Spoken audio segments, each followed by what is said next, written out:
العالمين الصادق الهادي الأمين الطاهر الدمث الذي للحق بسم الله الرحمن الرحيم. Assalamu alaikum wa rahmatullahi wa barakatuhu.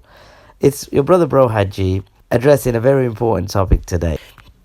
And the topic I want to discuss today is in response to Bai'atul Ghadir video regarding the visitation of Hussein radiyallahu anhu wa alayhi salam on the 15th of Sha'ban.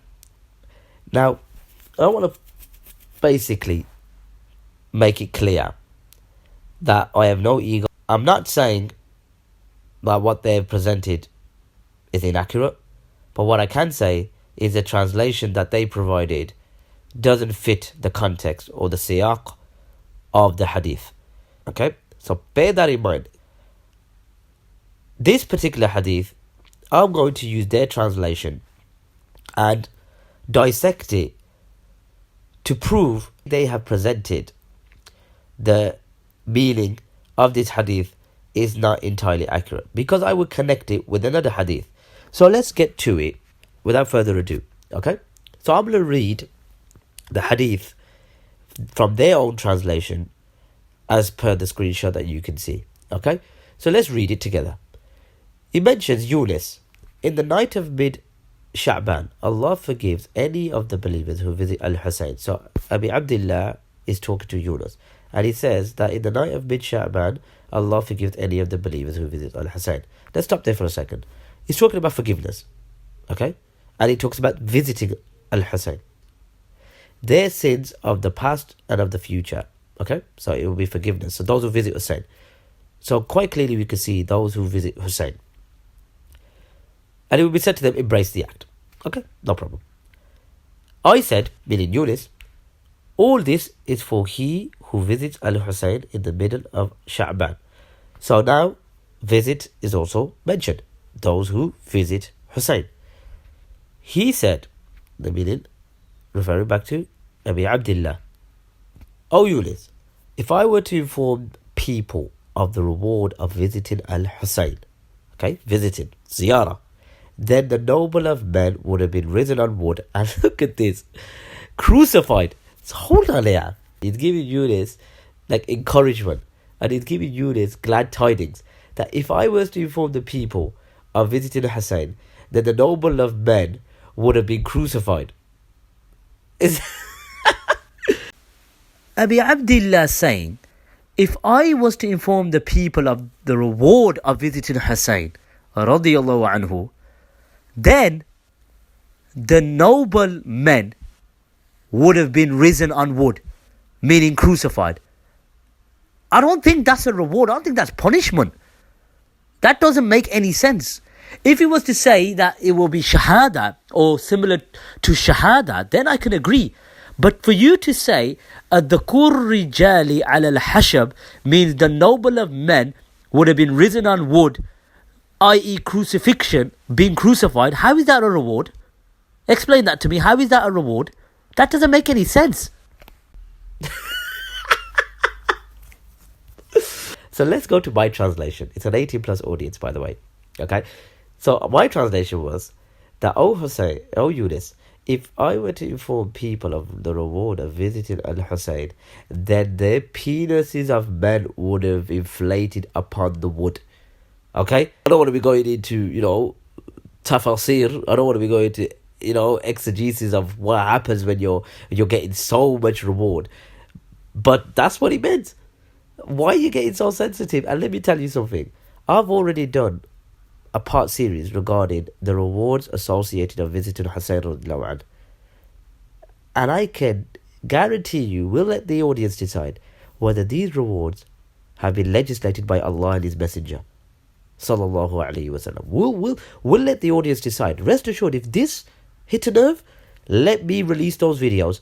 You wait and see. If this struck a chord, you wait and see. And we would definitely bring this out to the public very soon. It's only a matter of time. Let's move on to the next hadith now, because I'm trying to present my case that the word I used in relation to the context is in accordance with what I mentioned in my video. Whereas their context, if they imply it means the noble of men here, meaning the dhukur rijal means the noble of men, and they stick by it, then let's see what they say about the hadith I'm going to present now.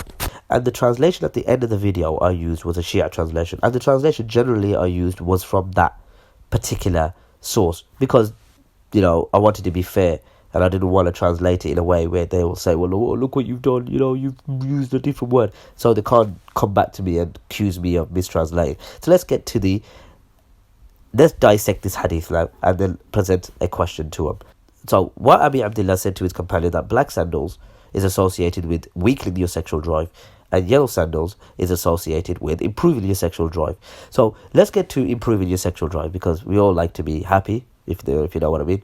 I think everyone's going to sway towards the yellow sandals rather than the black. But the yellow sandals improves your sexual drive. Now the Arabic word for this, or the actual phrase is tashuddul dhakar. Tashuddul dhakar. Now tashuddu, I'm not going to translate, because I'm going to give them the opportunity to come back to me. They had done an hour and 40 minutes refutation against me. Let's allow them the opportunity. It's only fair. I've got a soft spot for them. I've got a soft spot for you guys. Now dhakar is used here. Dhakur is used in the previous narration. Dhakar, dhakur. Dhakur is penises, and dhakar is the singular, meaning penis. So tashuddul dhakar is mentioned here, and even the Shia translation that I used mentions improve your sexual drive. You notice here, they didn't use the actual word, which is dhakar, meaning penis. No way dhakar can be translated as drive. No way. It can't be translated as drive. Sexual, maybe, because he's referring to a penis. Again, I haven't professed to be the best Arabic speaker or reader. I'm a student and I'm still learning. So that's why I'm giving you the opportunity to correct me. Your Shia translation mentions improve your sexual drive. It's not the case. And even with weaker sexual drive, I think the Arabic is tarakki dhakar. Dhakar is used again. So I'm being consistent here. According to the context, again, they need to explain now, what does this word mean? Okay? They need to explain it. I've been transparent and I've been fair throughout. I've said the dhukur rijal means the penises of men would have inflated upon the wood, and I'm saying here the word dhakar is used, meaning penis. Means not denying that the dhukur rijal can be noble of men, not denying it, but in the context of that hadith, it doesn't mean noble of men being inflated or risen upon wood, meaning crucifixion. It doesn't make sense. So it's only fair you come back to me, please. The proper word, the proper translation, the correct translation, because you guys are the experts now. Little old me, a student in Arabic, I don't know much. You've refuted me. Look guys, it's okay. It's not a problem. I understand the narration slightly funky. I know. I get it. It's not a problem. If you go to Karbala and, this is the narration and this is the reward, don't be embarrassed. Don't be shy. Don't try to, say it means this or it means that. It's okay. I've got nothing against it. The reward is there. Go get it. No problem. Be proud of it, my friends. Be proud. Don't try to justify it by using, other meanings for it. Be proud. It's not a problem. I haven't got a problem with it. I don't know why you're getting so defensive about it. It's not a problem. Stop getting so worked up. Getting emotional.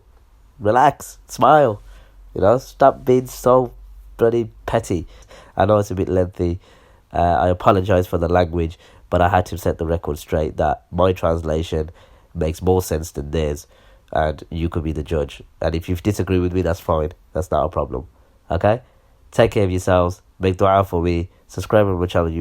Subscribe on my YouTube channel, Bro Hajji. Follow me on Facebook, Bro Hajji. Instagram, Bro Hajji 2018. I'm on Twitter, Bro Hajji. أشرقت نفسي بنور من فؤادي حينما رددت يا رب العباد وانتشت